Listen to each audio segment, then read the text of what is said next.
Visi mierīgi ar pēdējo reizi pirms noņem sliedas aizbraukt projām uz Plaskavu. Beigās, protams, var izkrist pa logu, bet, kam gribās. Tad apstāties, kas pa idiotu, apstāties, kā viņš izstāst pēc aitiņas kaut kādu. Neviens nedomā par to, ka viņš taisa pavāru šovu, un viņam tie parastie pavāru šovu vienkārši vēmieni izraisa. Viņš ir izdomājis. Jā, bet šeit Šlesers, kāds bija latvisks vārds, bija tāds ļoti sens indoeiropiešu vārds, ļoti senāks, vēl krievu valoda vēl nebija izgudrota. Atcerējos, dirš, Šlesers dirš.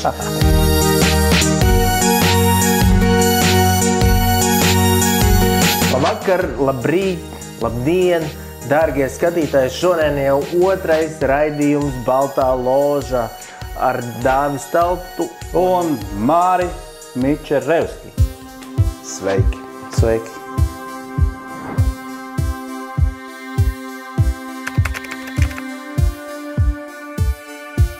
Aizgājušā laika galvenā ziņa ir bijusi saules aptumsums. Protams, mūsdienās liela daļa burvības saules aptumsumiem ir atņemta, dodot skaidrojumu, kāpēc tie notiek. Senākos laikos, pateicoties aptumsumiem, varēja gan pareģot nākotni, gan pareģojot pašus aptumsumus gūt nedalītu cieņu. Tagad vienīgais, ko no šī visa var gūt, ir kāda skaista bilde. Diemžēl šoreiz Latvijā saules aptumsums nebija novērojams. Un redzēt gribētājiem nācās braukt uz Amerikas Savienotajām valstīm vai Meksiku.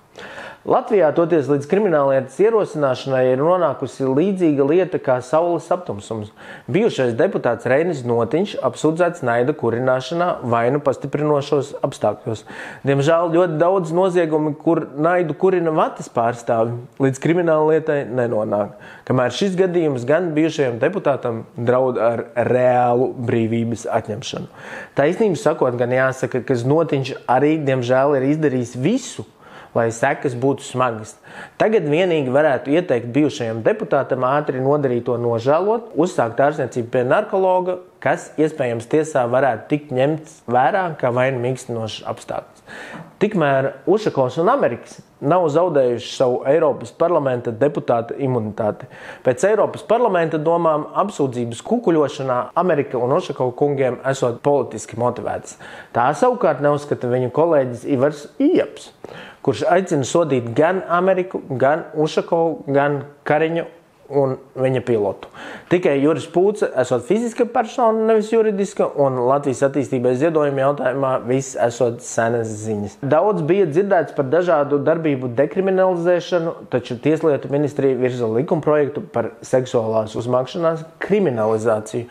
Jautājums izraisīs plašu sabiedrības viļņošanos, jo daļa baidās, ka tagad jau vairs nevarēs izmaksāt kafiju, nenonākot čokā. Cita daļa apelē pie tā, ka sieviete nevar pat ar taksometru izbraukt, nesaņemot nepiedienīgus piedāvājumus. Tikmēr biržās zelta cena sasniegusi jaunus rekordus. Visi dīvaini investori sāk spriest, vai zelts tomēr nav labāka investīcija par bitkoinu. Bitkoins tomēr tērē elektrību un var izkupēt gaisā, kamēr zelts sver 20 kg litrā un nu jau maksā vairāk par $2000 uncē. Un turpina kāpt. Tikmēr Āfrikā sapratuši, ka vēl labāka investīcija ir kakao pupiņas. Tās cenā kāpušas vēl vairāk kā zelts un bitkoins, šokolādes cenas augs, un pat ja investīcija būs izrādījusies neveiksmīgi, to vismaz varēs apēst. Slavenākajā vulkāna apraktajā romiešu pilsētā Pompejos atsākti arheoloģiskie izrakumi. Šoreiz atrakta aula Rustija veramāja, atsedzot daudz iepriekš neredzētas skaistas freskas. Starp tām arī zināmi motīvi, piemēram, leda ar zevu gulbja paskatā. Šis notikums ļoti svarīgs no tāda aspekta, ka mūsdienās cenšas daudz nerakt, jo rokot tiek sabojāts atraktais, un mūžīgi tiek gaidītas jaunas tehnoloģijas, kas atrokot līdzētu gūt vairāk informāciju par atradumiem, tos nesabojājot. Paldies! Latviju pāršaukušas jaunas ziņas.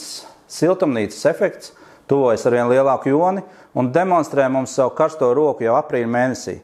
Nevien bērziem no izbīļa aptrūkusies sula, bet arī ērces jau modušās un lūko pēc svaigām asinīm. Kamēr cilvēks skrien potēties pret ērčencefalīdu, antivakseri un kara Ukrainā atbalstītāji sadošies rokās, lai brīdinātu ļaudis par pasaules līmeņa jaunu pandēmijas līgumu, kurš samazinās suverēno valstu tiesības nepakļauties kopējām Pasaules veselības organizācijas rekomendācijām iespējami jaunu pandēmiju uzliesmojumu gadījumos. Bažas vēl joprojām rada fakts, ka šī totālā un internacionālā antivakserisma tik ļoti bieži stāv Krievijas troļu fermu izprovocētās aktivitātes ar mērķi sašķelt un ietekmēt rietumu sabiedrību. Sašķelt sabiedrību, protams, nozīmētu lielākus panākumus, īstenojot turpmākus Krievijas hibrīdu uzbrukumus kolektīviem rietumiem. Vienlaicīgi Latvijā arvien vairāk un skaļāk pieņems spēkā politiskie skandāli, kuru redzams mērķis ir kļuvusi jaunā vienotība. Iznīcinošas kampaņas viena pēc otras liek jaunai vienotībai izskatīties arvien sliktāk,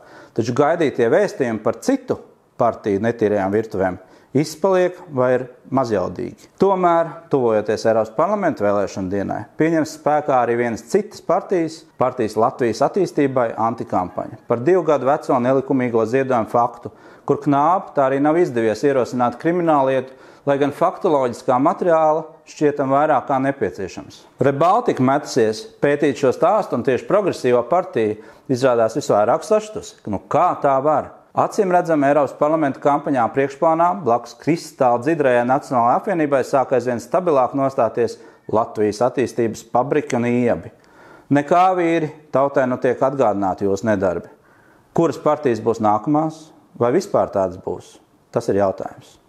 Tikmēr pretvalstisko un prokremlisko partiju spektrā ir parādījušies arvien jauni spēlētāji un nav viena izteikta līderi, kas liecina, ka kremliskais elektorāts tiek saskaldīts, un lai kurš to arī organizētu, mēs tam sakam lielu paldies. Rīgas domas jaunā koalīcijā savukārt arvien vairāk to deputātu, kas vēlas izbeigt atkritumu kalnu krāšanos poligonos, kā risinājumu redzot atkritumu dedzināšanu. Daudzi vides aktīvisti šo dzirdot saķer galvas. Kā mēs tagad piedomāsim pasauli, bet vēl daži deputāti izsaka bažas, kur nu liksim vasarā lieko siltumu, kuru saražos šīs dedzinātavas. Atsevišķi atkritumu guru savukārt uzsver, ka labāk vēl 50 gadus mācīsim Latvijas cilvēkiem, kā šķirot atkritumus. Gan jau, ka poligoni nepildīsies. Jautājums par to, ka poligoni jau ir pilni, izpaliek. Visbeidzot, no Dubajas atnākušais multimiljonārs un nekustamo īpašumu attīstītājs Mohameds Ali Allabārs, izdzirdējis par lielajām iespējām apbūvēt Rīgu, atskrējis, lai noslēgtu nodomu protokolu Rīgas domi. Tikpat ātri, kā atskrēja, tikpat ātri aizskrēja. Redzēts tūkstnešu vidū sēžam teltī kopā ar šleseru un priecīgi dzeram beduīnu tēju ar kamīļu pienu.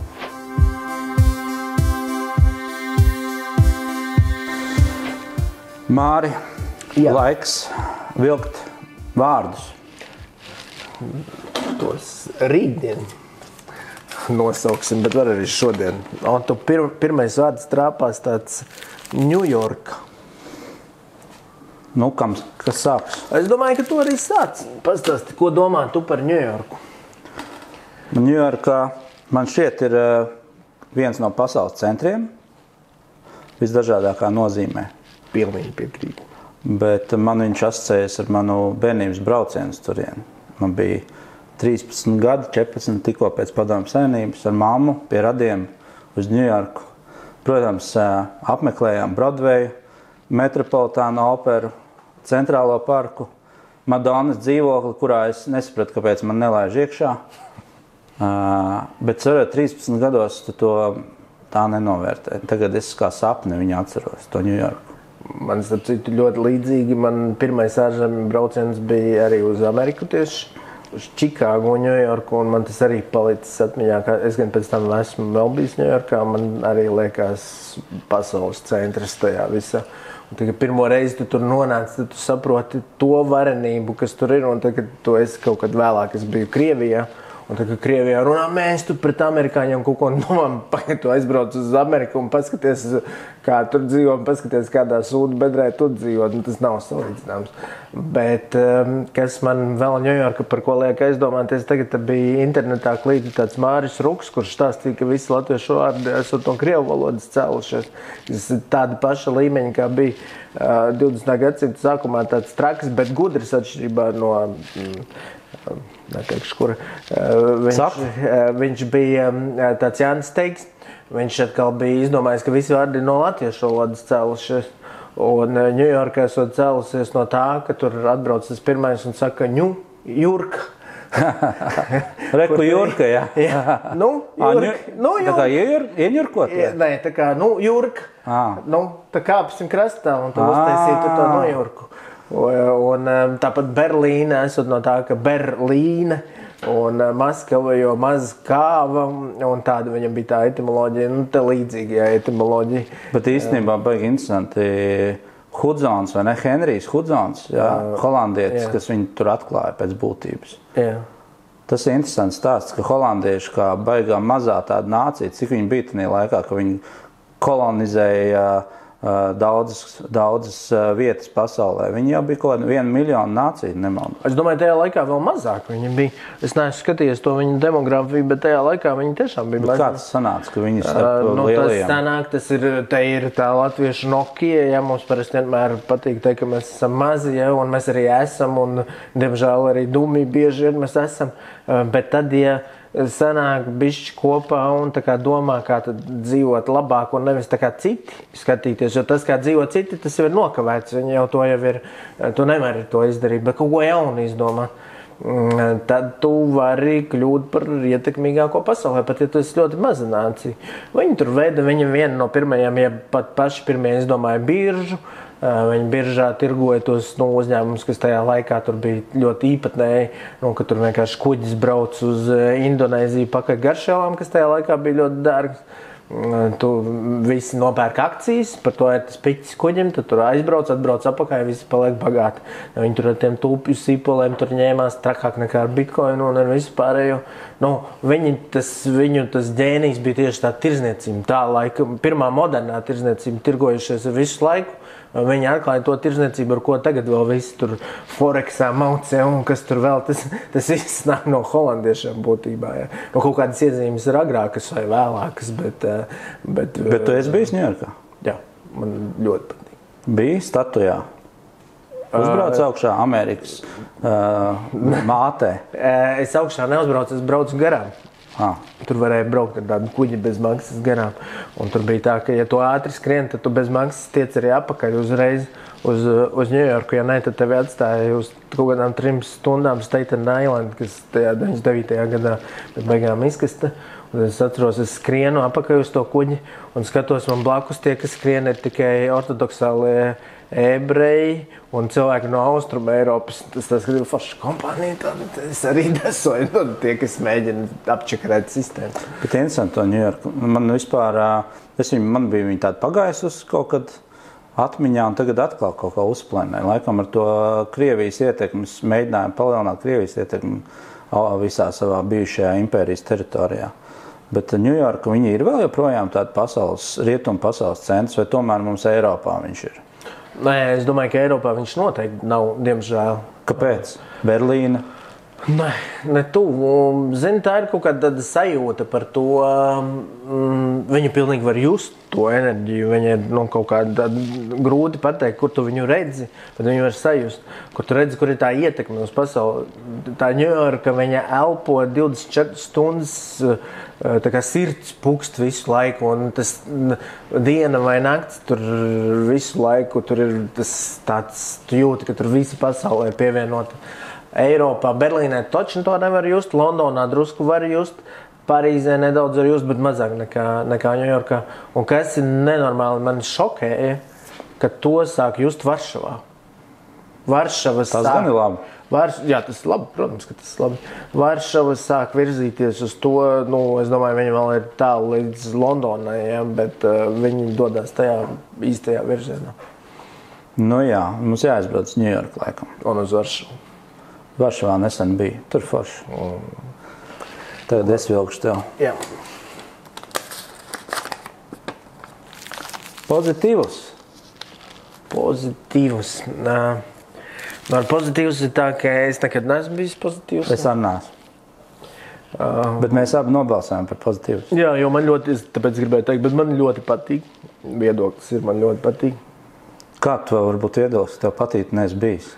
Man gan viss patīk, kur es neesmu bijis. Tur, kur es esmu bijis, man nepatīk, jo es esmu redzējis sūtu. Šogad braucam? Ejam? Nē. Man jāaiziet īstenībā. Man liekas, jau es laikam neiešu, es neesmu tā auditorija. Nepatīk reps? Reips man kā reiz patīk, bet man Eminems patīk. Ja būtu Eminems uz pozitīvs, tad es toču nevienu. Bet klausies, kādu domā? Es nezinu nevienu grupu no tām, kas tur. Tu zini? Pāvi, to mēs zinām. Es ne. Labi, tu esi godīgs. Bet uzskatu, ka mēs pareizi darījām, ka mēs atbalstījām. Nē. Labi, velc.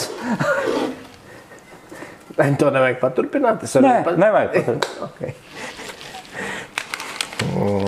Tā, civilā aizsardzība. Sāc.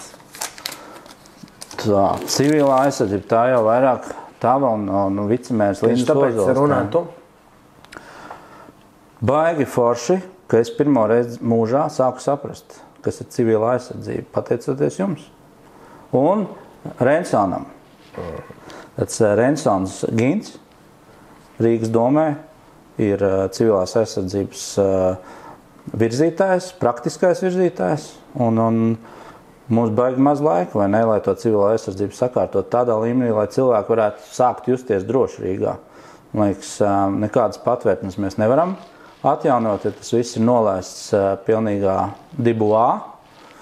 2008. gada lēmums, ministra kabineta lēmums likvidēt šo infrastruktūru ir bijis izšķiroši, lai mēs tagad par to vairs nediskutētu, jo tur vajag nezinu cik gadus, nezinu cik miljārdus, un ir daudz dažādi citi risinājumi, kas ir efektīvāki, un tu man palaboji, es nepareizi runāju, bet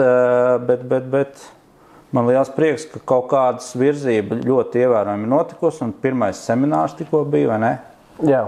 Man ir divas lietas šajā aspektā.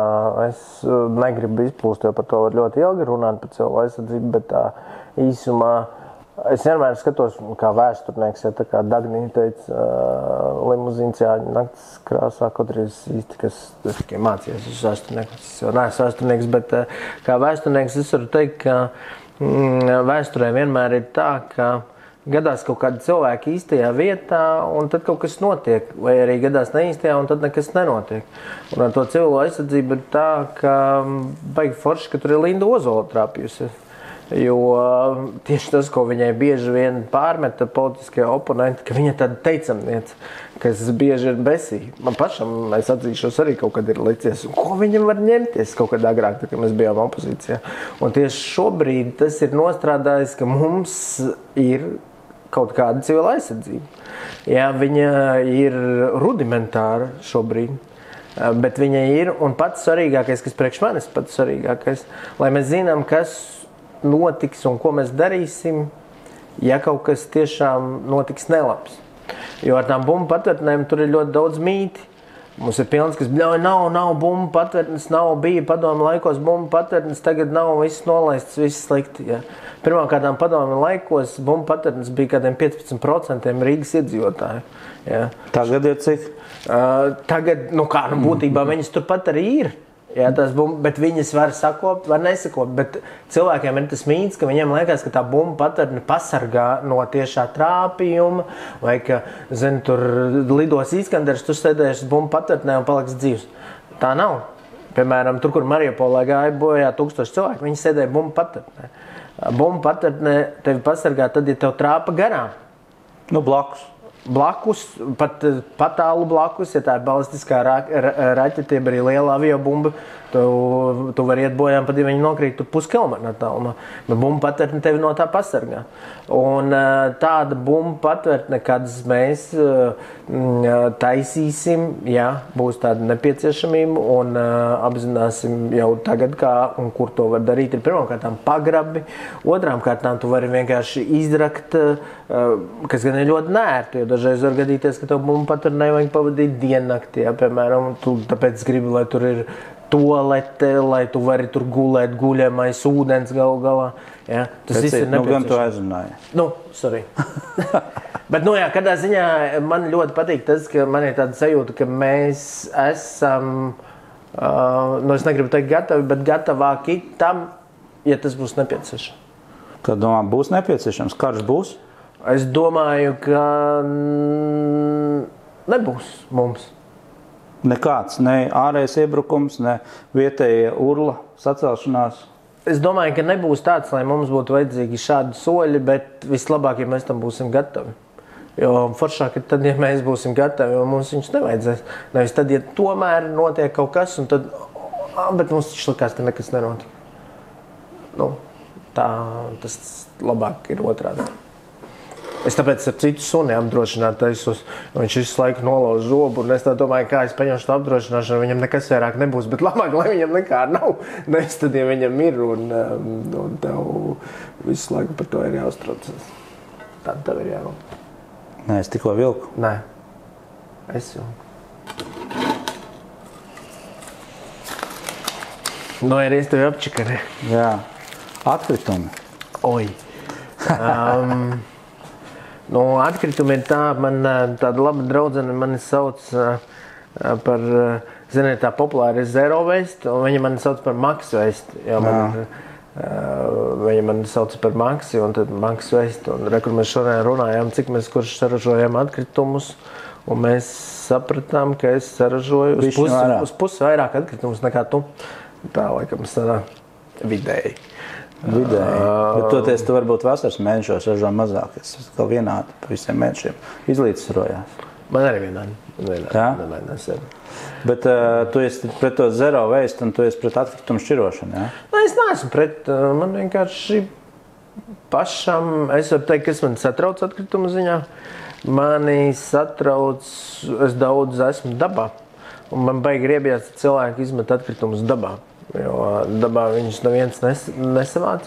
Un man bijis tā, ka es reāli ielien tik dziļā mežā, ka tur liekas, tur tikai alni tu vari satikt un nezinu. Bet tu satiec izmest Bet tu satiec, negribās teikt lamvārdu, bet tu satiec leduskapi un televizoru. Un ko darīt? Mēs izsaucam uzreiz kaut ko, vai ne? Es nezinu, tur dažreiz ir tā, ka tas ir jau ļoti sen jau izmests. Jo tas tiešām, tas, ko izmet mežā, to iespējams nesavāks 100 gadus. Tas, ko izmet pilsētā, jā, tas ir pretīgi, ja, kā arī droši vien teikt daži slaveni cilvēki, bet tas tiks savākt. Tad ir tie cilvēki, kas saka, es netalkoju lielajās talkās, jo es nemēsloju. Man arī patīk šāds. Man arī nepatīk talkot, man nepatīk tāds, varbūt man no bērnības ir tāds bišķi riebums pret tiem tādiem kolektīviem svētkiem un kampaņventīgiem svētkiem. Man atkal savādāk par tiem atkritumiem. Man patīk šķirot, man pie tā pieradināja. Man zina, kas pret šķirošanu vēl ir. Es skatos no rīta piebrauc atkritumu šķirojumā mašīnu, un tur, kur ir sašķirotas tie konteineri, viņus jau samet vienā mašīnā un sajauc kopā. Tad laikās, ko tad es sašķiroju? Šis gan ir interesanti, tāpēc, ka tiešām, ja viņi samalc kopā, kāda tad ir atšķirība, vai tu šķiro vai nešķiro? Varbūt pēc tam, kad viņiem ir mazāk darba, vai ne, tad vienā daļā no tā kopā samauktā kubika ir tikai plasmas, tur stikls, tur tas. Nē, tas varbūt ir bišķi vieglāk, jā. Bet te atkal ņemot vērā par tiem atkritumiem, tā kā mēs arī esam runājuši, tie atkritumu šķirotāji visi tie, kur, tomēr lielais vairums Latvijas iedzīvotāji teiks, varbūt ne blēži, bet visi viņi vienādi, tie atkritumu šķirotāji, jā. Un tad sanāk, ka mēs viņiem vienkārši, mums jau viņi parasti nepatīk nevienam, mums ar tevi varbūt patīk, jā. Es nezinu, tev droši vien nepatīk. Kas tad ir atkritumu biznesa vadītāji? Jā. Tā nepārāk. Un tad sanāk, mēs viņiem palīdzam vieglāk un ērtāk nopelnīt naudu šķirojot. Vispār, kā tev liekas, varbūt vajadzētu palīdzēt tiem skandināviem atnākt atpakaļ uz atkritumu pārstrādes biznesu, kur viņi aizmukuši prom ir, ne? Sveiciens Šķēlam. Es labāk neko neteikšu. Okay. Tagad gan laikam mēs vēl. Tā, alkoholam nē. Cik es saprotu, ar to mēs esam domājuši runāt par jaunajiem plānotajiem alkohola ierobežojumiem, kuri jau ir atbalstīti Saeimas komisijā. Cik es saprotu, darba dienās ir paredzēts, ka varēs nopirkt alkoholu līdz 8 veikalā un brīvdienās līdz 6. Ko tu par to domā? Vispār labi. Kāpēc? Mazāk jādzer tautai. Man tāda sajūta. Bet no otras puses ir kaut kādas dažas vielas, kas ir kaitīgākas un kurām mēs tik ļoti nestamies virsū, bet ne par to stāst. Es atbalstu. Man liekas, mazāk jādzer alkohols. Es kā cilvēks, kurš ir dzēris diezgan daudz, bet nedzer vispār šobrīd. Es uzskatu, ka tas nepalīdz. Jo es arī esmu redzējis dažādu statistiku, ka šie ierobežojumi tieši pretēju efektu izraisa. Es arī pats kā profesionāls tomēr šajā jomā atceros, ka, ja tu zini, ka tu nevarēsi dabūt alkoholu, tu nopērci ar rezervīti. Un parasti jau visu rezervīti tu iztērē. Un man jau labāk patiktu, ka mēs tā brīvi pret to izturētos, tā, ka mēs labāk to sabiedrību audzinātu, ka forši ir nedzert. Bet, ja tu gribi dzert, mēs taču nevaram aizliegt. Tur 8, 9, 11, tos aizliegt pavisam. Kur Amerika pamēģināja aizliegt pavisam, baigi jau nesanāca. Ja ir bijuši vairāk mēģinājumi aizliegt, ierobežot, tas nedarbojās. Ja sabiedrībā vispār pieņemta norma, kas, manuprāt, ir pilnīgi nenormāla, ja, mums tā alkohola tolerance ir milzīga. Es, piemēram, varētu aiziet žaketē, ja man būtu balts krekls, es varētu iet veikalā, nopirkt 0,7, aiziet viņu izdzert, slēgtā telpā uz ielas, ne. Un cilvēki skatītos uz mani, ka tas ir fine, vai ne? Kaut arī tas nav alkoholismu tolerants. Jā, tieši tā. Ka tas tā kā ir normāli, kaut arī tas nav normāli. Bet mēs domājam, ka to varētu ierobežot ar to, ka tikai līdz 8 to var izdarīt. Bet pārējā laikā jau tas tāpat ir normāli, jo mums jau tas ir pieņemts. Man nepatīk šitādi ierobežojumi, ka visam tikai aizliegt, to nedrīkst. Tur nedrīkst pīpēt uz balkonu, vēl kaut kur tā vietā, lai mēs tā kā, izvēlētos būt varbūt normālāki paši, varbūt kā sabiedrība arī sarunāties savā starpā. Nevis es aizliekuši tev. Ja? Es, piemēram, nedzeru, man jau vienalga, man es pēc vispār aizliegu. Bet es tagad aizliekšu kādam, kurš lieto to alkoholu, kādreiz, tagad man tā riebjās, ka tu esi pāli izturēt nevar. Ja? Es tad tev uzlikšu ierobežojumus, lai tu nevarētu dzert tur pēc 6. Ko tas maina? Bet varbūt viņi ir izdomājuši, ka līdz 8 vajag piedzerties, lai pēc tam var izgulēties, lai normāls darbs var iet nākamā. Tas ir tas Anglijas variants, viņam gan ir līdz 12. Bet viņam tradicionāli tas iegājās. Tur jau ir tā sabiedrība, viņa tā ir attīstījusies, viņa kara laikā to pieņēma, kā sabiedrība saņēmās, ka mazāk dzersim, jo ir karš. Vai dzersim līdz 12, tad mēs pēc tam 8 jāiet lādiņi taisīt, kas toreiz arī bija ļoti aktuāls jautājums. Tāpat kā tagad, var tā, bet mums jau nav tāds sabiedrības pasūtījums, ka mēs tagad visi kā sabiedrība domājam, šitā mēs to apkarosim, un davai točna visa sabiedrība. Tagad mēs 8 beigsim dzert un rītā kā gurķīši uz darbu. Nav jau tāda. Tas ir, atkal mums ir tāda, diemžēl, es teiktu, politiķiem un tādiem arī dīvāna ekspertiem tā sajūta. Mēs te izdomājam, tur plebēji kaut ko dzert, tā ir milzīga problēma. Uzliksim no 8 līdz 6, un tad jau redz, kā mēs kaut ko darām. Kaut kas taču ir jādara, vai ne? Kurš tad dzers pa dienu? Kaut kā tā. Man liekas, es nezinu, es esmu skeptisks par to. Varbūt man liekas, vajag pamēģināt. Tur jau to mainīt var, man liekas, vienā Saeimas sēdē pātrinātā Bet kaut kā jau netiek tas viss mainīts. Mums jau ļoti daudz, kas ir visādi ierobežojumi. Viņi jau baigi nestrādā. Kur, piemēram, mums ir ierobežojums, nedrīkst dzert uz ielas. Ja? Kāpēc viņš ir? Tāpēc, ka mums nepatīk, ka uz ielas dzer, tur daudz stiklus bļaustās izdauz viens otram degunu. Ja? Tas mums nepatīk. Bet tas jau ir joprojām uz ielas. Bet tik daudz reizes mazāk. Es nezinu. Ļoti daudz neatceries 90. 90. Es nedomāju, ka tas ir dēļ ierobežojumi. 90. gadi ir 90. Paši kā 90. Jā, tieši tā, tas ir. Nezinu, man liekas, ka ir, tāpēc, ka pašvaldības policija ir diezgan aktīvi nāk klāt un mēģina noštrāfēt. Bet viņi jau nāk ļoti daudz arī tiem, kuriem varbūt varētu arī atļaut. Lai taču padzerās cilvēki uz soliņa normāli steidz, kas tur slikti. Es nezinu, viņi debīli paliek. Tik to kā ieeja apsties, cik daudz cilvēkiem nedrīkst dzert īstenībā. 75% aizliegt. Vajadzētu aizliegt psihiskās veselības dēļ. Jā, bet tad iespējams vai kaut kādu savādāku. Es, piemēram, ieteiktu tādu risinājumu, ka mēs atļaujam, varbūt pat ne tikai alkoholu, varbūt arī vēl kaut ko atļaujam, bet individuāli visi iet veikalā ar pasi, un viņam pasē ir skatās, tu drīksti. Un tad gadās, ka tu tur pālē izdauzi kaut kādu stiklu vai arī publiski ieraksti Twitterī, ka visi ir lohi, un tev uzliek, ka tev alķītim ir bans uzlikts uz gadu, pieņemsim. Un te veikalā tev pārbauda to pasi, bet jūs jau nevarat dzert. Bet apsties no vēl vienas puses, piemēram, veikalā tu ej vakarā pēc alkohola. Tur ļoti daudz vienkārši tie, kas grib mājās dzert, un tie jau pārsvarā alkoholiķi. Bet bāros jau nav aizliegts dzert, un tur jau iet tusiņi pēc pārsvarā. Alkoholiķiem tādām, kas vakarā aiziet nopērk 3 graudnieku un katru vakaru iztrakterē, viņš jau neies uz bāru, tur pa dārgu un tur tie krāsēnie. Jā, bet viņš jau darba laikā aizskries uz veids nopērk. Un tie bāri, mēs tādā veidā tos mūsu uzņēmējus atbalstam varbūt.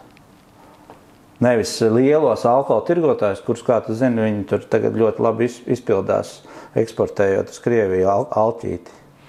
Nu, tādā ziņā, jā, tos bāru atbalstu, tur es redzu kaut kādas arī pozitīvas iezīmes. Tā kā tur, tev bišķiņi var pārliecināt tomēr. Nē, mani var, jo man šajā gadījumā, man personīgi tas ir, manis pēc var aizliegt pavisam. Vienkārši es esmu skeptisks par to. Interesanti, ko ārsti par šo teiks. Tāda būs statistika. Jā, to mēs redzēsim. Kam jāvēl? Tev. Pēdējā. Vau, vau vai mjau, mjau? Tas ir par ko domāts? Ko gribi? Nu, ja tas ir domāts par dzīvniekiem, tad es jau esmu izvēlējies. Man ir vau, vau. Kāpēc? Kāpēc? Man ļoti patīk suņi, tāpēc, ka suns ar cilvēku jau kopā ir vismaz 40,000 gadus. Bet kaķis nav tikpat sen? Kaķis ir kaut kur 11,000 gadus. Kad bija Ēģiptes faraoni? Sākot ar pirms 7,000 gadiem kaut kur parādījās pirmie faraoni un līdzīgie izstrādājumi. Tad arī bija sijāmieši kaut kur, ja? Kaut kur kaķis droši vien līdzīgā laikā ieradās. Un ar suni ir, es skatoties uz savējo, bet arī uz 6 suņiem, ir tas, ka viņš pa tiem 40,000 gadiem ir sapratis, ka cilvēks ir drausmīgi stulbs, ja, bet viņam nezinu, kāpēc patīk tam sunim cilvēks. Un viņš ir sapratis, ka ar viņu vajag kaut kā mēģināt komunicēt, jo viņš jau pats neiedomāsies, ka tas zvērs māk kaut kādu arī valodu. Un tāpēc tas suns ir sācis mācīties cilvēku valodu, un viņam diezgan labi sanāk. Mēs, protams, mums, ir citas maņas, jā. Mēs visu skatāmies caur savu prīzmu, mums tur ir kaut kāds tests dzīvnieka inteliģences, vai viņš tur sevi atpazīst spogulī, ja vēl. Bet suns, piemēram, viņam ir izcils deguns. Viņš tevi atpazīst pēc smakas. Es, piemēram, sevi droši vien neatpazīstu pēc smakas, vai es nezinu, tevi vai sievu, vai es nezinu, vēl kaut ko. Viņš atpazīst pēc smakas. Un viņam arī ir pēc cik dienām, jā, varbūt, ka tā. Bet tam sunim ir tas, ka neskatoties uz to, ka viņš pasauli redz pilnīgi savādāk un primāri caur degunu, viņš tāpat ir iemācījies to cilvēku valodu, un tas ir burvīgi ar viņu komunicēt. Tu skaties, tas ir tik aizraujoši, ka viņš mēģina ar tevi sarunāties, un tu viņam patīc nezināmu iemeslu dēļ. Jo viņš tev tiešām mīl bez kaut kādiem nosacījumiem. Viņam kaut kas arī bēsī, ka tu tur nedod desiņu vai tur vēl kaut kā, bet tu tur viņi komunicē. Kaķis ir vairāk tāds, kaut ko viņš komunicē, bet viņš jau laikam nav, viņam ir bijis īsāks laiks mums iemācīt savu valodu. Bet tev ir bijis kaķis kādreiz? Laukos, jā. Man visu mūžu ir tikai kaķi. Nekad nav bijis suns. Bet tas varētu būt arī, man varētu būt gan suns, gan kaķis. Bet kaķis man ir tāds tā kā dakteris, hīlers īstenībā, ezotēriski, ja mēs skatāmies tām lietām. Man liekas, kaķis ir ezotēriķis un suns ir praktiķis vairāk, ne? Jā, bet kā kurš?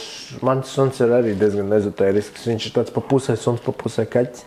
Mans kaķis ir pa pusē suns arī. Varbūt, ka tas jau ir viens un tas pats jau beigās. Bet, tur, protams, ir kaut kāda atšķirība tajā, kā viņi redz, bet es teiktu tieši tajā komunikācijā, cik ļoti viņam ir nepieciešamība pēc tavas klātbūtnes arī. Jo, piemēram, par suni, man patīk, kuras tagad nesen redzēju, bija kaut kāds raksts vai raidījums, kur pirmo reizi redzēju tādu, kur bija aprakstīts tieši tas, ka tev nevajag to suni. Un es arī teiktu, ka visiem, kas grib, vajadzētu baigi par to domāt, vai viņam vajag vai nevajag, jo tam sunim viņš par cik ir bara dzīvnieks, viņam īstenībā vajag visu laiku tev būt blakus. Tā kā mēs, protams, esam pieraduši mūsu sabiedrībā tur atstāt mājās un tā. Un skaties, ka viņš izdzīvos un tur baigi priecāsies un tā, un tur kaut kas forši, bet tas īstenībā nav tā domāts. Es laikam suni neņemu tikai tāpēc, ka man kaķis nomirt no bēdām, jo viņš ir privāti īpašniecisks. Es piedaru vienīgi tikai viņam. Mums bija draudzene bija atnākusi ar tādu mazu kaķīti no ielas mājā, kas tāds draudzīgs viņai piesitās līdzi, un viņš izrādījās sajūtas prātā, maziņš melns sajūtas prātā, un viņš laiku to man veco sijāmas runci trenkāja pa istabām, nu, pa visurienu, nepārtraukt. Zin kā viņam 13 gados fizo jau vairs nav tik spēcīgs. 13 reizes 7 pats saprot cilvēku mūžā, cik tas ir. Nu, viņam tur sākās viss aklās zanas iekaisums, vēl kaut kas no stresa, saprot. Nu, tad sapratu, ka es nevaru ņemt sunīti. Tā es būtu paņēmis šito Akita Inu. Tas ir foršs, viņš jāpāģi, man liekas. Man patīk.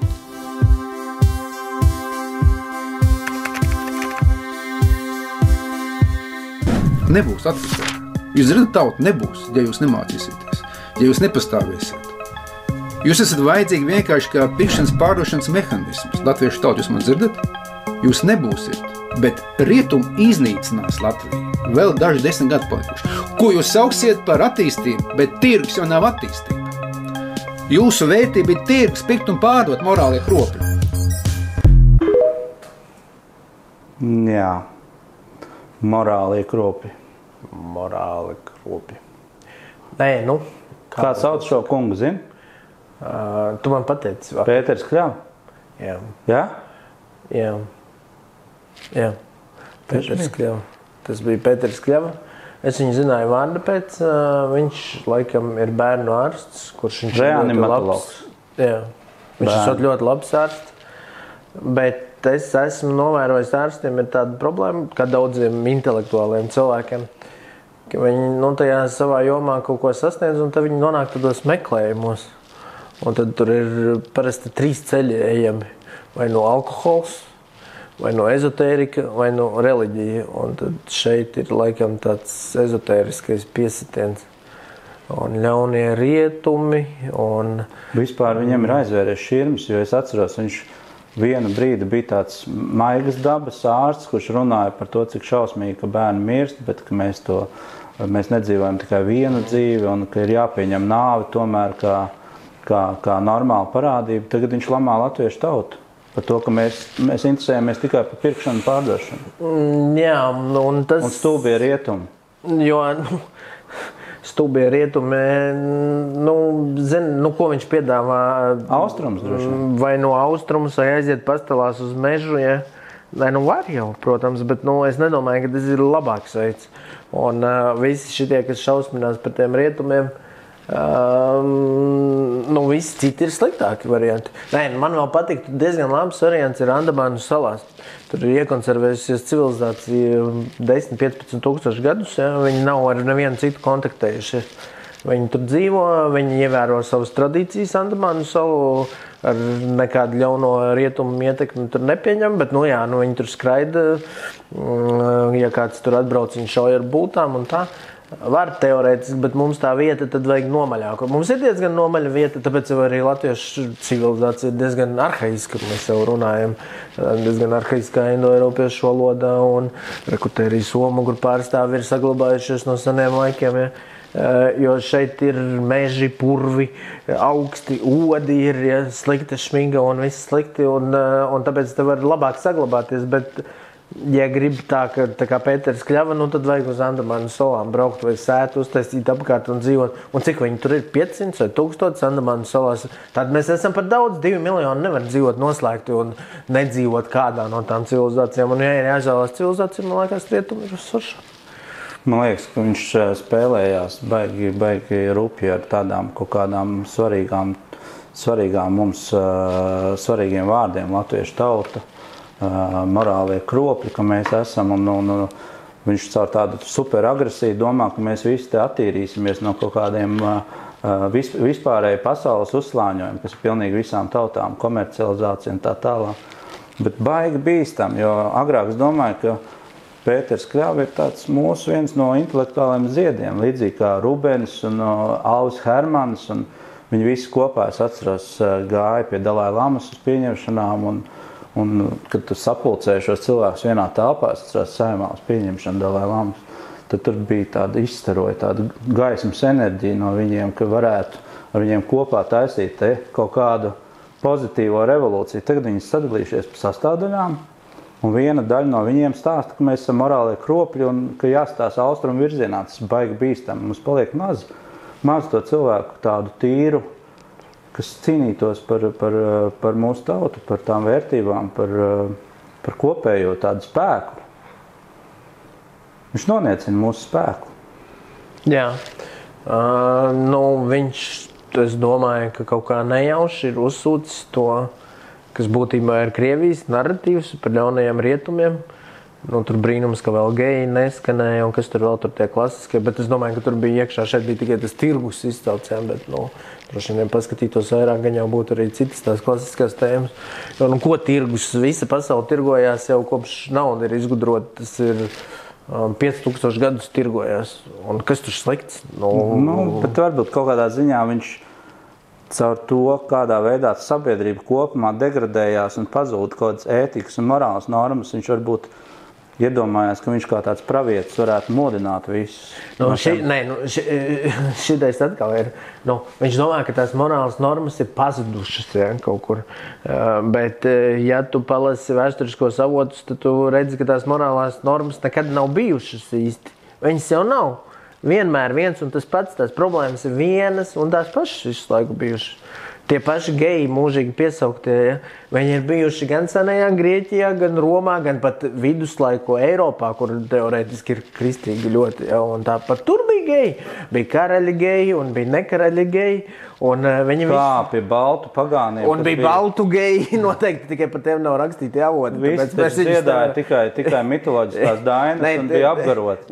Mums gribētos tā domāt, jā, tiešām, ka tur, visi tikai koklēja un dziedāja caursidraba birzi gāja, bet realitātē rekur tas pats mūsu Tālivaldes, kura vārdā pat karakuģis nosaukts, aizgāja uz Igauniju pie taviem senčiem, rupi sakot, nolaupīja sudrabu mūsdienu izteiksmē $10,000 vērtībā, mierīgi pie pirts, tāpat kā mūsdienās sēdēja, cepa šašliku, es nezinu, ko viņš toreiz cepa, par to avoti klusē, atnāca sadusmotie igauņi, noķēra viņu, teica, dod mūsu naudu.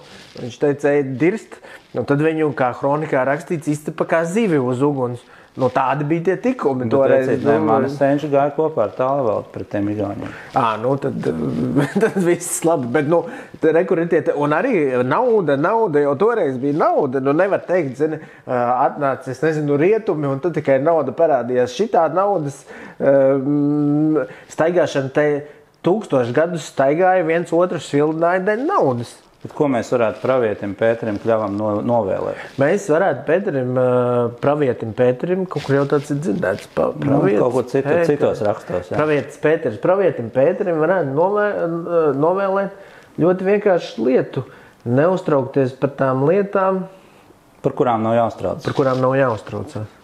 Un nevajag meklēt dažreiz, tā, ka tu sēdi mājās un viss riebjās. Un pašam tā ir bijis. Nevajag kaisīt pelnus uz savu galvu. Tieši varbūt, ka vajag dažreiz uz savas, nevis uz citas, jo vienmēr liekas, ka kaut kas ir vainīgs pie tā, ka man ir slikti. Tu tā domā, kurš ir vainīgs, un tad tu tā atceries, es miskasti neiznes ārā. Iznes miskasti, tu uzreiz labāk paliek, pats sakārto savu dzīvi, un tev ir vienalga, vai, piemēram, man rietumi neko nav uzspieduši, es gejs, man kaut ko pārdot baigi var. Viņš jau dēļ tiem rietumiem sapūšiem tikai var pravietot. Ja būtu austrumi šeit aktīvi, tad viņš tur 100 gadu nebūtu video. Tad viņš nevarētu. Tā ir. Ejam tālāk. Tas, ko tātad šajā periodā, ko mēs dodam Futbola federācijai, viņiem šis viss ir jāizpēta, tā skaitā jāsaliek dažādi iespējamie scenāriji, plāni. Tieši tāpēc jau ir šī tāda savu veida izpētes stadija un piedošana, bet pašvaldība nav solījusi nekādu no šīs infrastruktūras, ne šie tiltiņi gājēji, ne DE kategorijas ielas, ne pār kazas sēkli un tā tālāk. Ja. Tātad šī infrastruktūra, šis stadions var arī sākumā funkcionēt bez šīs infrastruktūras. Un piedodiet, bet man neviens nepierādīs. Tad, ja kāds netic, aizbraucis šovasar 18. jūlijā, piedošana par reklāmu uz Pozitīvas festivālu, tur būs vairāk cilvēku nekā futbola stadionā un paskatīties, kā viņi tiek. Bet kāda būs skaidrība, vai Rīgas doma ieguldīs līdzekļu šajā infrastruktūrā vai neieguldīs? Pēc šīs izpētes, kāds ir tas? Šobrīd nav plānā. Es arī neredzu, ka mēs varētu šādu apņemšanos, tuvākos 10 gadus vispār sniegt. Tikai tas, ko jūs sakat, Rīgas domē šajā projektā līdzekļus neieguldīs. Tuvākos 10 gadus es neredzu. Pēc tam, ja tātad stadionu uzbūvēs, sākumā viņš funkcionēs, varbūt būs kaut kāds vēl attīstības ieceres, un sapratīs, ka tomēr būtu labi, ja būtu šī infrastruktūra, tad var sākt par to domāt. Jā, šī ir jūtīga tēma mums Rīgas domē īstenībā. Pēdējā laikā ļoti tāds pieaugošs konflikts saceļās ap šo jautājumu. Lucavas salieši un ne tikai daudz dažādu apkaimju aktīvisti visi ir sašutuši par to, ka mēs esam aktivizējuši Rīgas domē stāstu par futbola stadionu, bet īstenībā nebūs. Es uzskatu, ka nebūs tur nekāds futbola stadions, jo nenāks tie investori un necels tur to futbola stadionu. Latvijas Futbola Federācija visticamāk tur iekops to zemes gabalu, medīs vēl tuvākos 25 gadus to muļķu investoru, kas tur to stadionu cels, bet visticamāk viņi prasīs valstī to naudu. Un tad es nezinu, kura valstī būs tie, kas šajā vietā, šajā kontekstā, ko mēs visi redzam, investēs naudu, lai celtu futbola stadionu un konfliktētu ar apkārt esošo sabiedrību. Bet viens īpatnēja lieta šajā stāstā ir tā, ka apkārt esošie vides aktīvisti, kurus es ļoti labi saprotu un atbalstu, tomēr nav pamanījuši, ka tajos teritorijas plānojuma dokumentos tā teritorija, kur ir runa par futbola stadionu potenciālo celtniecību kaut kad nākotnē, vispār nav paredzēta vairs nekādiem mazdārziņiem vai citām tādām vides apzaļumošanas funkcijām. Tur ir paredzēta tikai daudzstāvu un kaut kāda tur apbūves teritorija, un līdz ar to vienalga, ja tur nebūs stadions, visticamāk tur būs daudzstāvu nami. Tas pats Merkus droši vien tur attīstīs kaut ko viņš jau tur ir gribējis attīstīt no 2004. gada.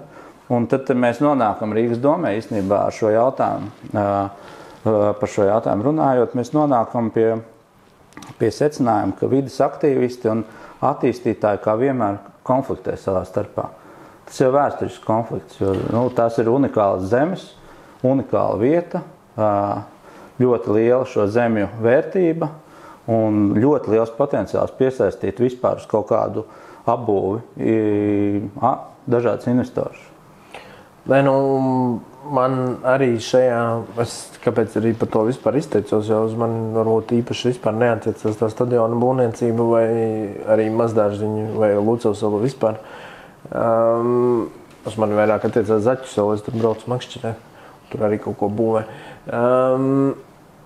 Bet kas šeit ir kārtējo reizi, man vismaz ļoti griežās ausīs vai acīs, atkarībā, kuru mediju izmanto, ir tāda reliģiskā cīņa.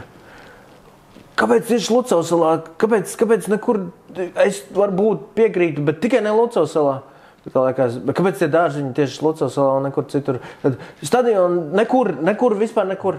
Vai arī jebkur, bet tikai ne tur. Un visi ir eksperti, visi zina, ka tur vai vēl kaut kur. Es, piemēram, nezinu, varbūt viņu vajag Lucavas salā, varbūt viņu vispār nevajag, varbūt viņi dabūs naudu, varbūt viņi nedabūs. Es nezinu, man nav priekšstata par to, kā FIFA darbojas. Es zinu, ka FIFA ir daudz nauda. Vai Latvijas federācija var dabūt no FIFAs naudu? Nezinu, varbūt var, varbūt nevar.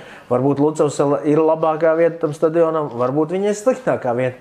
Bet ir kaut kāda komisija, protams, tur jau teica tā komisija, kas tā par komisiju, tur ir tādi locekļi un vēl kaut kādi.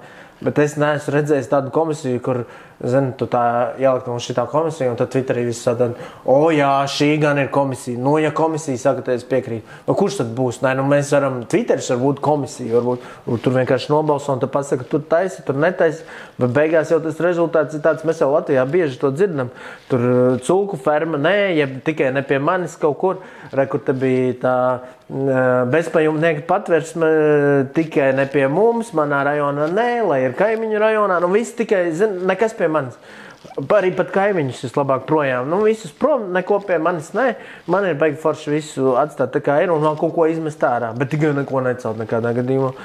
Un nu, tā ļoti noraidoši. Neko nedod Dievs pie manis kaut ko celt. Bet man liekas, mums nav tāda personīgā mandāta par to runāt īsti. Nu, mums ir, kā deputātiem droši vien būs kaut kādā es tur esmu ļoti iedzinājies tajā tēmā, jo man Lucavas salas dārziņa mīļš temats, un es tur vienmēr esmu gribējis, lai attīstās urbānie pilsētas dārzi, un lai mums ir kaut kāda tāda Ziemeļa Eiropas kultūras un sociālā telpa, kas balstās uz dārzkopību, uz dažādu sociālo grupu kopēju tādu pulcēšanos, tādu alternatīvu vidi, kurām varētu parādīt, ka var dzīvot arī savādāk pašā pilsētas centrā.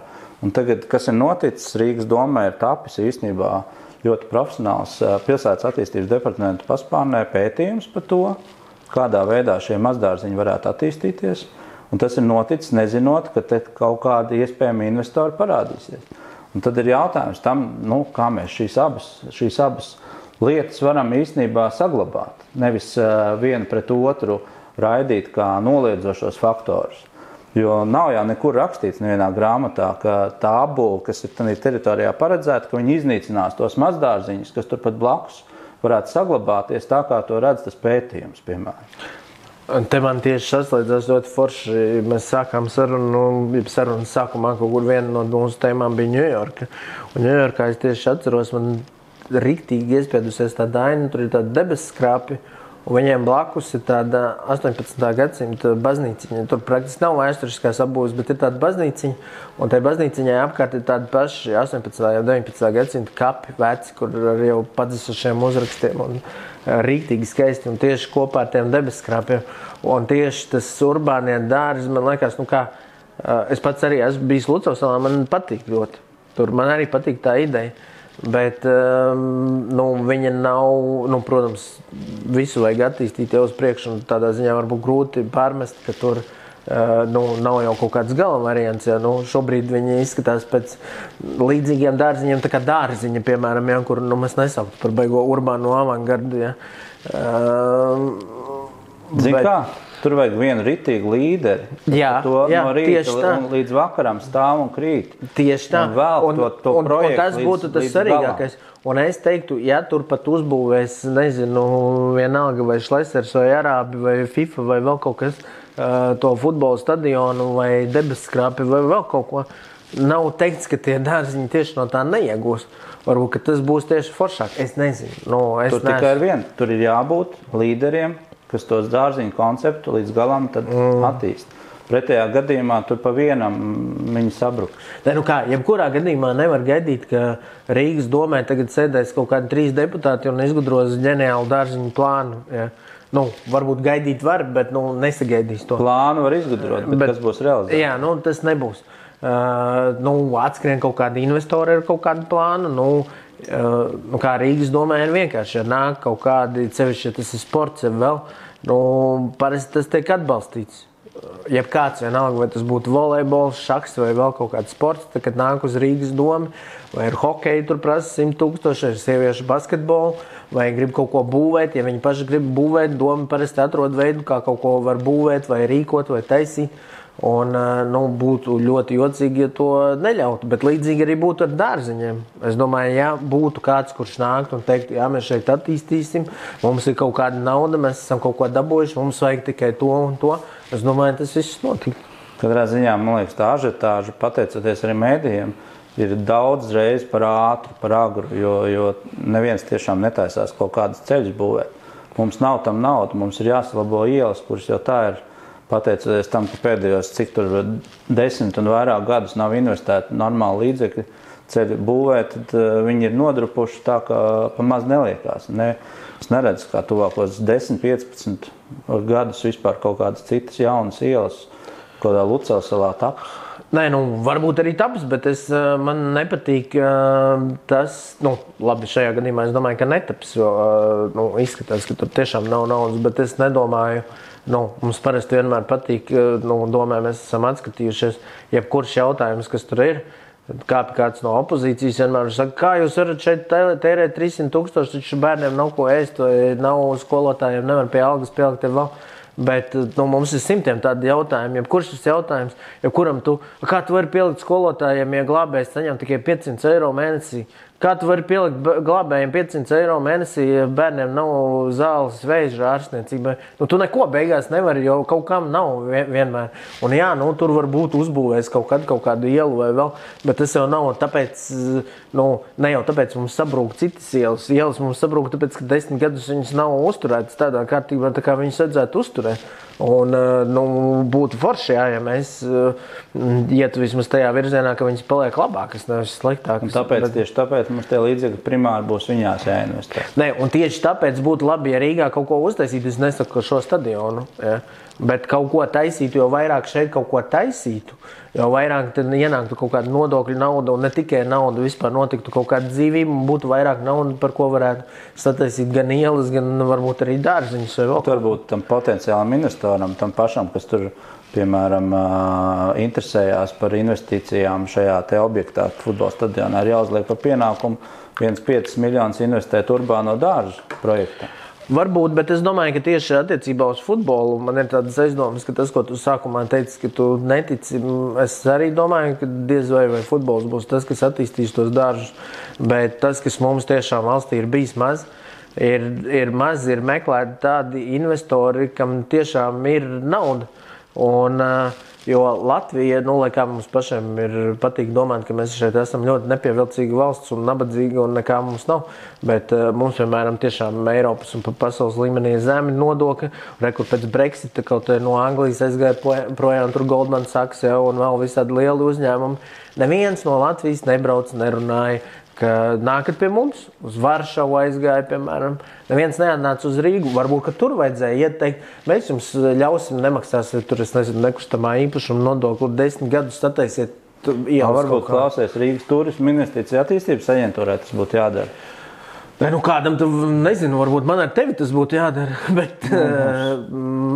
Viņiem tomēr algu maksā tieši par to. Kādam tas būtu jādara, protams. Kādam būtu jādara, un es esmu arī redzējis, kā tas notiek, kad satiekas ar tiem cilvēkiem. Tā problēma pat ir nevis angļu valoda tur, ka nemāk, vai tas, ka negribētu runāt, viņi ļoti labprāt gribētu runāt, bet problēma ir tāds...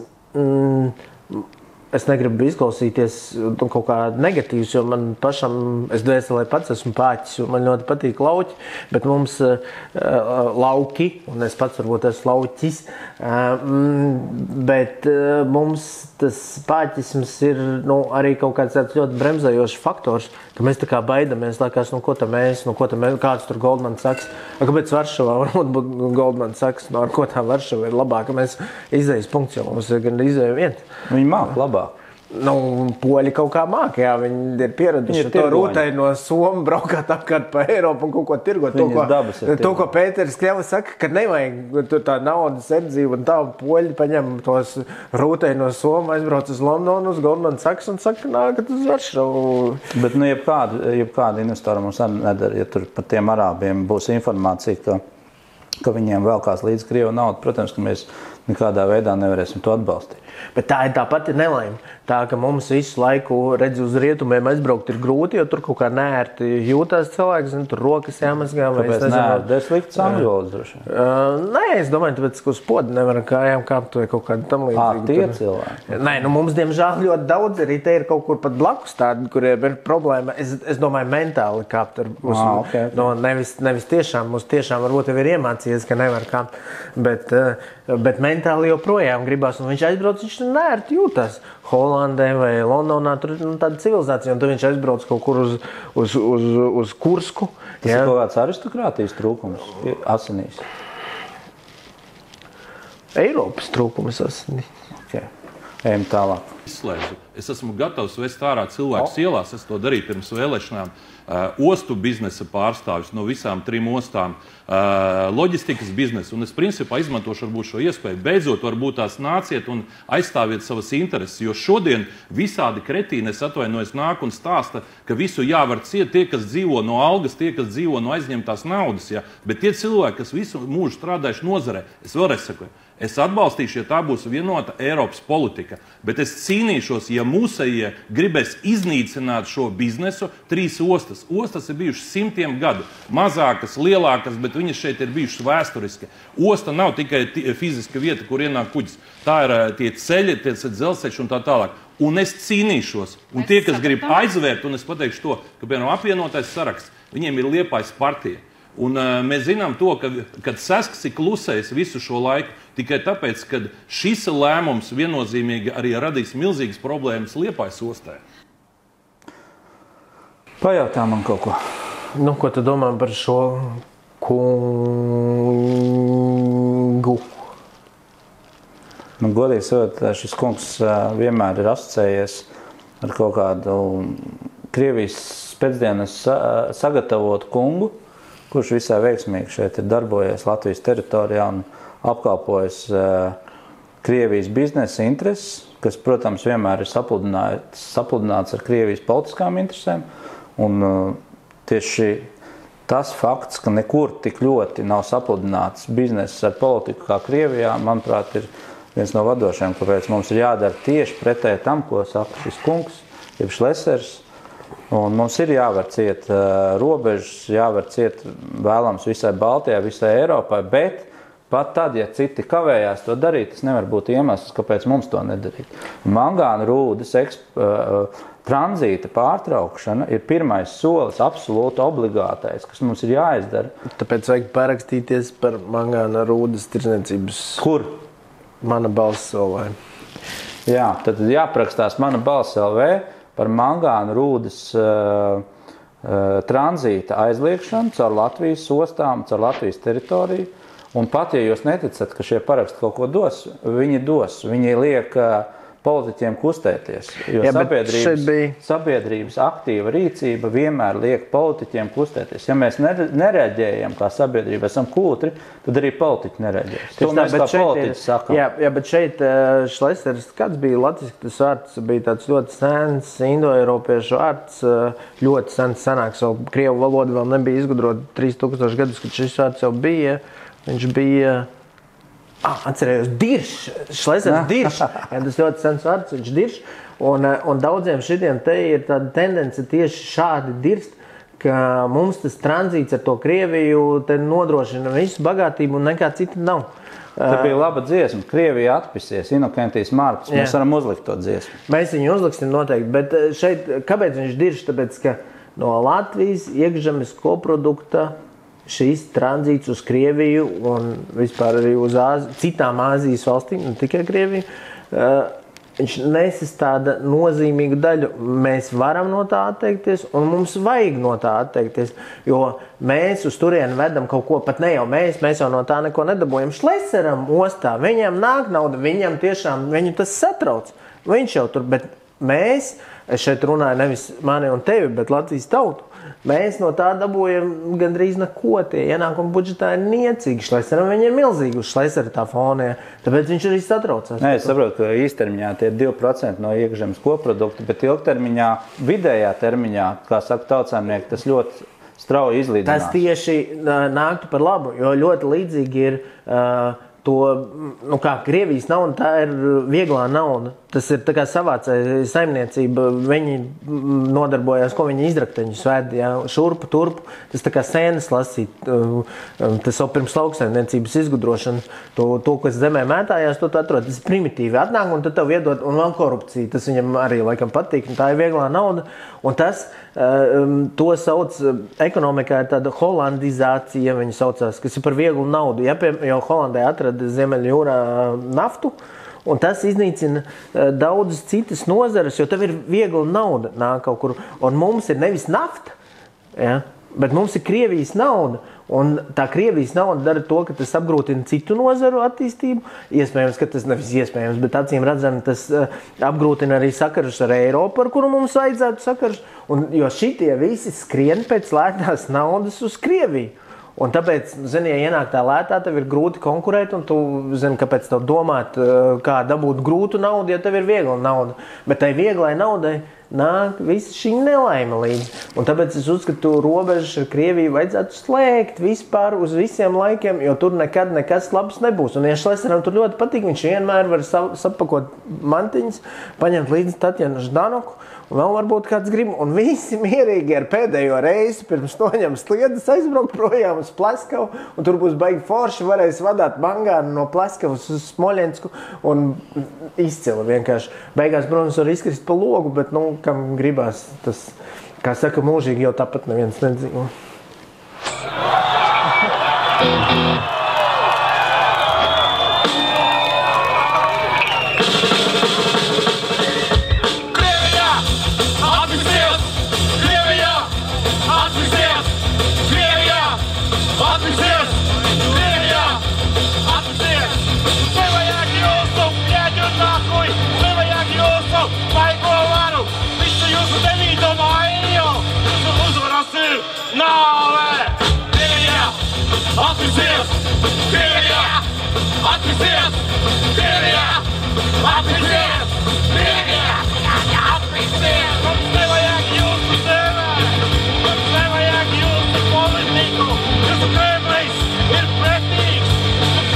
Jūsu jauno vilni! Krievijā! Atpūsies! Krievijā! Atpūsies! Krievijā! Atpūsies! Krievijā! Atpūsies! Atstāj mūs! Gribam būt paši! Neatceti Latviju!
Esam atpakaļ no mežiņa, lūk, esam salasījuši šīs gājās olīņas.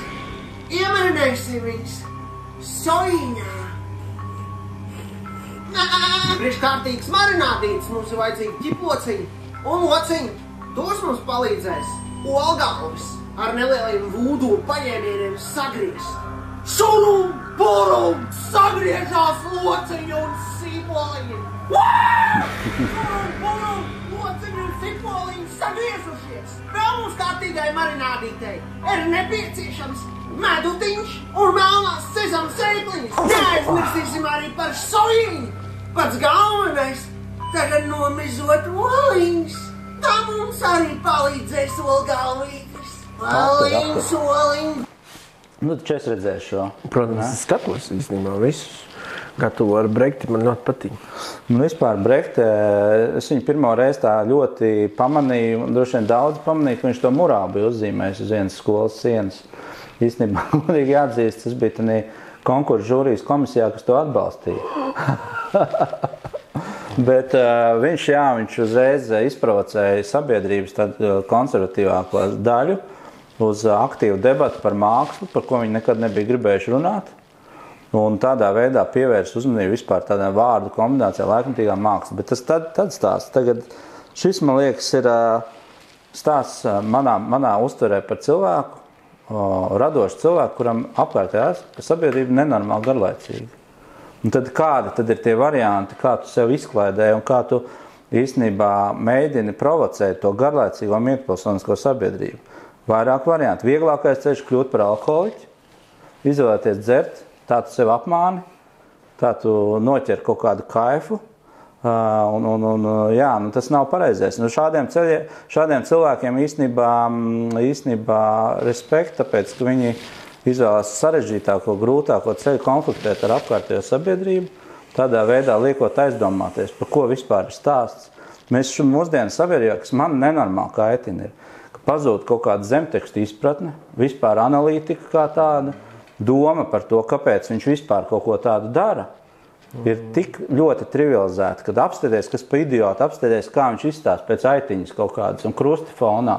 Neviens nedomā par to, ka viņš taisas atvainojas fucking pavāru šovu, un viņam tie parastie pavāru šovu vienkārši vēmieni izraisa. Viņš ir izdomājis, kā viņam patīk taisīt ēst, viņam riebrās apkārt esošā mierpilsoniskā sabiedrība, un viņš, protams, bet, godīgi sakot, arī otra puse šai lietai ir tāda, ka, protams, ilgtermiņā taisot visu laiku kaut kādus sātniskos šovus un par to ierācot, paliec vienā brīdī, tev aizvarās šķirms. Tā kā es tā skatos no viņa mākslu.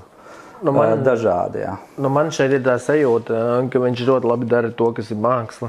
Viņš šokē sabiedrību, jo tas vienmēr tā ir bijis. Bet māksla jau nav tikai šokēšana. Nav tikai, bet parasti tas ir vai nu šokē, vai arī rada kaut ko, par ko visi runā. Ja?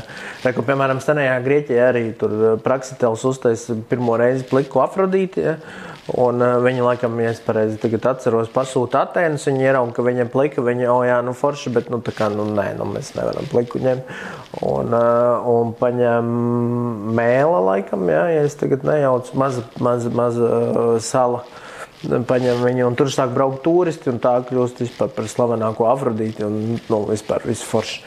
Un ļoti bieži tas par to saprašanu arī ir par to, kur tur kaut kāds Poloks, ja, jeb tur tas pats Rotko, ja, kurš no Latvijas nācis, tur parasti ir tas, es arī tā varētu, es tiešām arī varētu tā glaznot, jā. Bet, varbūt.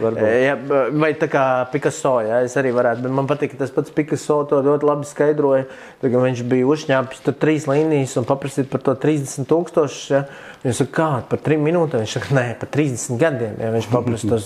Lai tu nonāk līdz tam, tev ir jāstrādā kaut kāds, vai Brekte ir sasniedzis to līmenī, ka viņa tā māksla varētu būt tur pasaules līmeņa. Es nezinu, to jau parasti vispār par māksliniekiem uzzina, tā, ka viņi nomirst, ja. Pēc kaut kāda laika es novēlu Brekte garu mūžu. Pēc tā murāļu uzgleznošanas sienas viņa darbiem viena nulīte klāt bija. Jā, droši vien. Vai tas, ka viņš te šokē, vai tas ir tikai Latvijā, droši vien šobrīd, es nezinu. Varbūt, ka viņš izdomās nākotnē kaut ko tādu, ka, es nezinu, New York Times uzrakstīs, briesmīgi. Jautājums ir tikai par to, vai viņš bez šokēšanas var arī radīt kaut ko unikālu, konceptuālu. Es nezinu, bet kādā ziņā, viņš dara to, ko liela daļa, tu pareizi piezīmēji, ka varbūt ne visi, bet liela daļa lielu mākslinieku dara šokē sabiedrību, uzrunā par viņu runā. Kur tas pats Salvadors Dalī, ja, viņš staigāja ar skudru lāci pa ielām, ja, un ko tikai viņš nedarīja. Un droši vien arī liela daļa runāja, ka viņš debīls vai sātani. Viņam, starp citu, Salvadoram Dalī bija tiešām eksorcisms, viņam tika veikts. Viņš pats, laikam, uzskatīja, ka viņam ir sātans iemiesojies. Jā, varbūt Brektam arī vajag, varbūt, ka tad būs labāk kaut kāda tas. Viņš Brektam nevajag, viņam patīk. Varbūt viņam patīk, es nezinu. Bet, viņam patīk. Bet, kādā ziņā es pats skatos gatavu ar Brekti.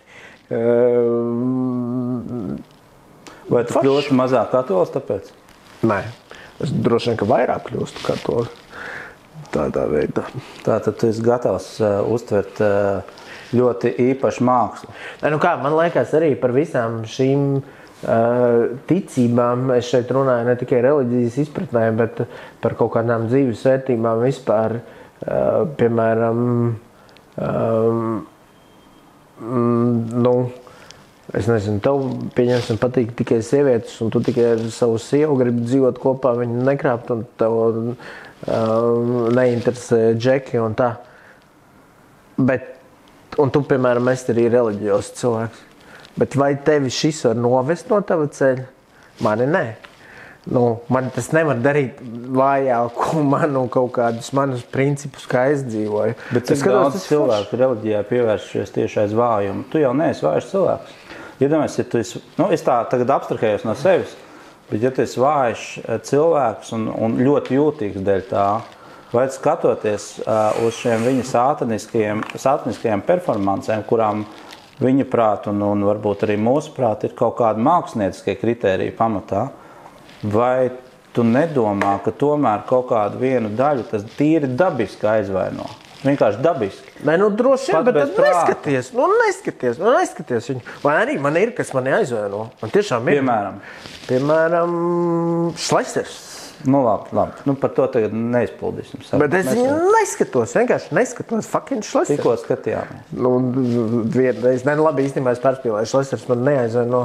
Viņš mani ir nobloķējis. Es viņu Twitterēs, tāpēc nevaru skatīties. Tu nevar pārdzīvot. Jā, es nevaru. Tieši tā, es to nevaru pārdzīvot. Bet ir kaut kas man reāli dardzās. Es tagad nevaru uz citienu pateikt, jo nevaru atcerēties. Bet kaut kas nav progresīvi. Ļaģājevs? Nē, to es arī varu skatīties. Man pat kaut kas daudz normālāks ir. Kaut kas man liekas nav progresīvajiem, bet es tagad... Es zinu. Kā viņu sauc? Pagāja to viņu maģistrs? Nē. Viesturs Klenbergs? Varbūt bišķi, jā. Labi, ejam tālāk. Uzsēties pie Origo? Jā. Daudz vietā, rekur. Jau sasities? Jā. Es vienmēr visu laiku dēļ ar Origo ļoti daudz jauniešu. Es nevaru saprast, ko jūs te darat, ko jūs tiešām ir ko darīt šeit? Jā, ir. Visu laiku, jā? Nē, tev vienkārši pie acis arī saskrāpēts ir. Origo pāris vārds bija pasaka tomēr. Jā. Paintervē man vairāk šitā. Kur iepazīt jaunus cilvēkus arī? Arī, jā, bet jābūt tādam nelicīgam. Jābūt ar bicepsiem rokās. Kā arī ar policijas mašīnas atbrauc. Jā. Vēl kaut kas no saistībā ar Origo. Cik ļoti rēti, kad kāds dzirdēs kaut ko tieši no tiem, kas pie Origo tusējās. Bet arī asins tev pie deguna ir tā. Es zinu, viss kārtībā. Man jau tas ir populēti, man tur izcēja veselu peļķi. Tu bieži te jau, ja? Vienkārši meitini tusēt. Tā kā tā. Ja būs jaunieši vienkārši, kas gribēs te tusēt, ko tu viņam varētu pateikt vai ieteikt labāk? Ieteikt, neliktas baigi un tā. Ko Origo bērni tātad darīja ļoti jūtīgi tēma. Es par viņu daudz dzirdējis. Visi saka, ka kaut ko tur vajag darīt, vajag policija dežūrēt visu laiku. Es nezinu, ko darīt ar tiem bērniem uz cietumu vest vai kaut ko. Kā tev liekas, ko tur darīt? Ko viņi tur dara un ko darīt ar to? Es nezinu, vai viņi tur nedara vai kaut ko citu dara. Īstenībā, manuprāt, šī ir tāda mūsu raidījuma visnopietnākā tēma. Jo šie Origo bērni, tie nav kaut kādi daži bērni tikai no nelabvēlīgām ģimenēm. Tur ir ļoti dažāds sastāvs un viņi ļoti strauji pieaug viņu skaits. Un viņi ļoti labi zina savas tiesības. Viņas nevar īsti aizturēt un nav kur viņas vispār likt. Viņas izlaiž ārā policija. Viņi ņirgājās par policiju. Policija ir faktiski bezzējas situācijā, kamēr Saeima vai likumdevējs neizdomās kaut kādas tieši veida ietekmes un policijas iespējams rīcības algoritmus, ar kuriem tad policija varēs strādāt, bet tas arī nerisina. Jautājums tur ļoti, ļoti sarežģīts, un tur ir milzīgas problēmas ar narkotiku izplatību, cik es zinu. Šie paši bērni ir suteneri, mazām, mazgadīgajām prostitūtām. Viņi dīlo heroīnus, tur ir noziegumi arī sākās līdzīgi kā Londonā ar nazīšiem durstīšanas un tā tālāk un tā projām. Un tam ir tendence attīstīties un mēs kā sabiedrība mazliet nespējam uz to reaģēt, jo sociālajie tīkli ar tiem izaicinājumiem, kas ir, teiksim, tādā tīklojumā, kā, kas bija Telegram kanāli. Tur, kur netiek iekšā pieaugušie, kur netiek dienesti klāt, tur šie jaunieši savstarpēji pulcējās un brīvi pērk un pārdot narkotikas un nodarbojas ar visaugstākā līmeņa kriminālām darbībām, paliek nesodīti un viņiem pieaug šis nesodāmības tā sajūta. Bet labi, man tev divi jautājumi tādā gadījumā. Viens jautājums, kāpēc viņi to dara? Kāpēc viņi nesēž mājās, nespēlē kompi, nesēž telefonu? Tāpēc tas ir garlaicīgi. Un viņi pavēlkās viens uz otru un piedošana, lai ko tur kas teiktu, bet viena daļa to vecāku, manuprāt, ir debīli. jo viņi paši nav izgājuši ārā no savu bērna iekšējā, un viņi vienkārši mēģina maksimāli dzīvot sev, nedomājot par tiem bērniem, kurus viņi ir radījuši. Viņi viņus atstāja paši savā nodabā un neinteresējās. Nekur viņi kādos tīklos ir, neko viņi tur dara, nekas ar viņa autoritātes. Iedomājies, 17-gadīgs puika kaut kāds tur tusē kaut kādā Telegram kanālā ar 12-gadīgu puiku, un pēc tam viņi kopā savācās baros kaut kādā 12-gadīgi ar 17-gadīgiem. Nu, tā kā mēs ar tevi augām, 17-gadīgiem, kad mums bija 12, neinteresējām, vispār nemaz. Tas bija man otrs jautājums. Tieši, kad mēs augām, arī cilvēki taču tusēja, jaunieši, veldzītē, es tad citu skatījos, viņam krekliņš Punks Not Dead, ja? Tas bija, kas tas bija? Tas jau ir vēl vecāks par mūsu laiku. Sex Pistols, vai ne?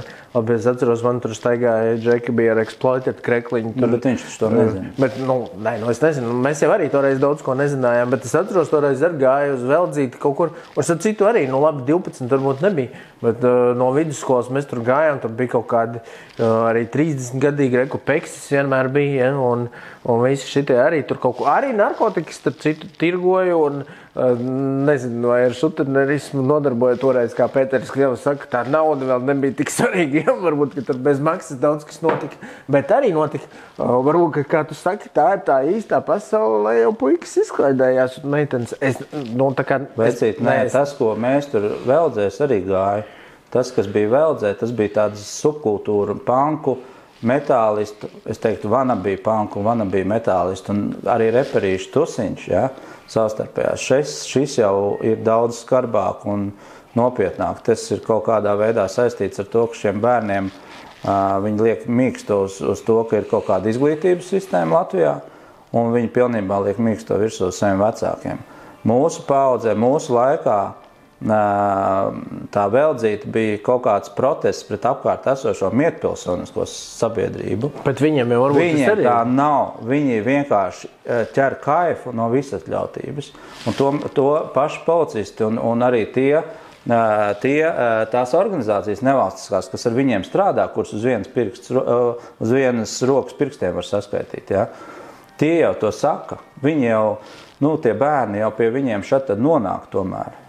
Un viņi saka, tur problēmas ir pilnīgi citas. Tā labi, es, protams, tagad izliekos bišķi par muļķi, tāpēc, ka es īstenībā zinu šo situāciju ļoti labi. Bet tāpēc es arī pats par to varbūt mazāk gribu izteikties. Bet, tad man tev jautājums... Tas jau normāli, ka tu nesakies. Jā, bet tad man tev jautājums vēl viens. Ko darīt? Lūk, ko darīt?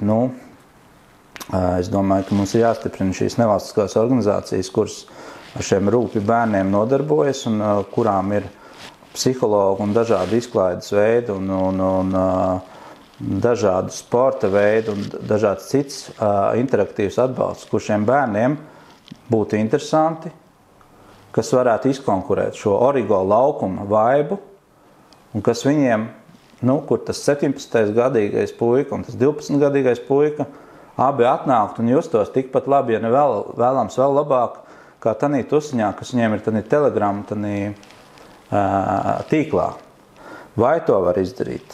Tas atkal prasa baigo naudu laikam un laiku. Mums nav laika, jo te iet smagās narkotikas, kaut kādas ķīmiskās jaunās. Es saprotu, ka tur mediķi arī ceļ trauksmi par to, ka regulāri šie bērni mirst. Es zinu, jā, ka trauksmi ceļ visi. Es no policijas ļoti daudz zinu.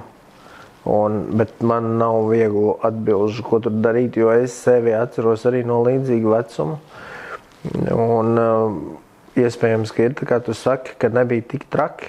Bet bija ļoti daudz, kas traki, kas atceros, man klases biedri Līmi ostīja un vēl visu, ko darīja. Un es godīgi sakot, Bet tie bija 90. vecīti. Tie bija 90. Tur vēl tas 90. stāsts ir apakšā. Tad visa sabiedrība bija bišķiņ crazy. Tāpēc bija tas mans jautājums tev, tas pirmais, kāpēc viņi tur ir?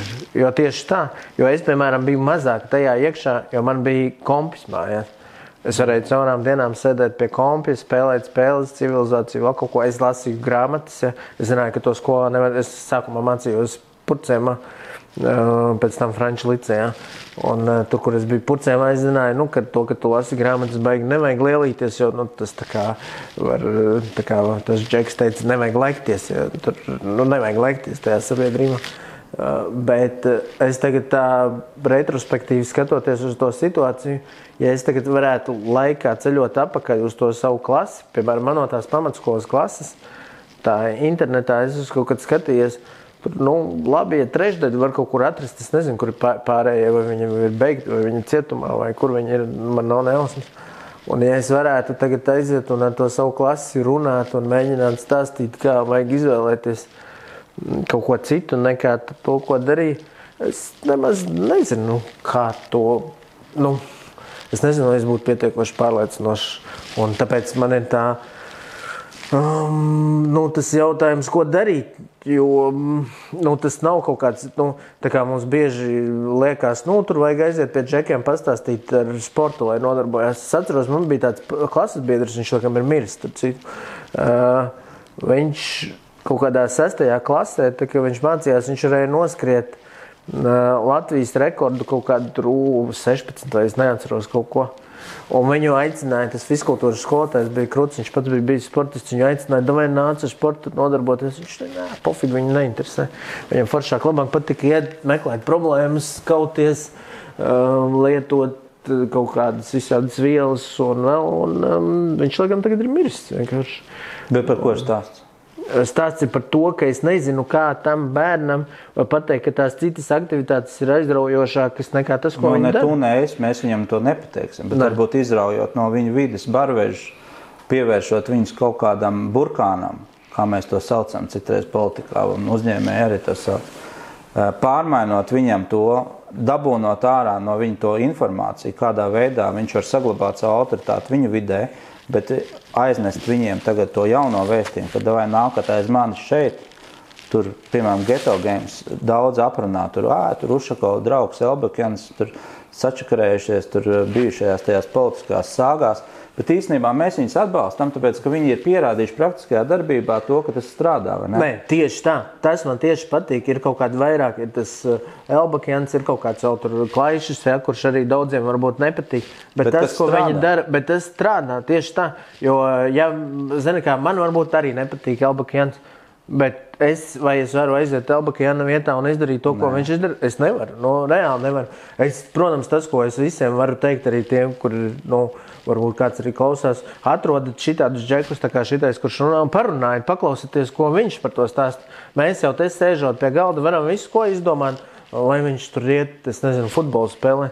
Viņš jau pateiks labāk, kāpēc viņš neiet spēlēt futbolu un kāpēc ir foršāk tajā Origo. Es jau nezinu. Nezinu, īstenībā šis konkrētais klips ir tāds kravals influenceris TikTokā, kas baigi pozitīvās lietas dara. Viņš vāc visādi cilvēkus ap sevi un viņi braukā pa dzīvnieku patversmēm un tur palīdz un tādā veidā. Varbūt arī šādiem cilvēkiem būs iespēja tos jauniešus uzrunāt, jo viņi TikTok skatās. Tieši šādiem, jo es domāju, ka tas, es piemēram klausos šitais jaunais Džeks, kur viņš runā, ja, viņš jau nav kaut kāds deģenerāts. Viņš ir salikt teikumus kopā, viņš ir, domājošs, protams, viņš ir jauns, es nezinu, cik viņam ir gadi, droši vien 12, 13 gadi, bet viņš jau nav kaut kāds, tur nonarkojies un kurš nevar salikt 3 teikumus kopā. Viņš, ir acīm redzami, viņam tur ceļa sākumā. Jā. Tu paskaties, kaut tajās acīs, tur jau var redzēt, tur ir cilvēks, tur jau nav kaut kāds... Pagaidām cilvēks. Jā, bet tas, kur viņš ir aizies, es nezinu. Un es ceru, ka šādi tieši tā kā tas Kravelis varbūt tur var vismaz to ziņu aiznest. Varbūt, kā jums drošības komitejā jāparunā ar Kraveli.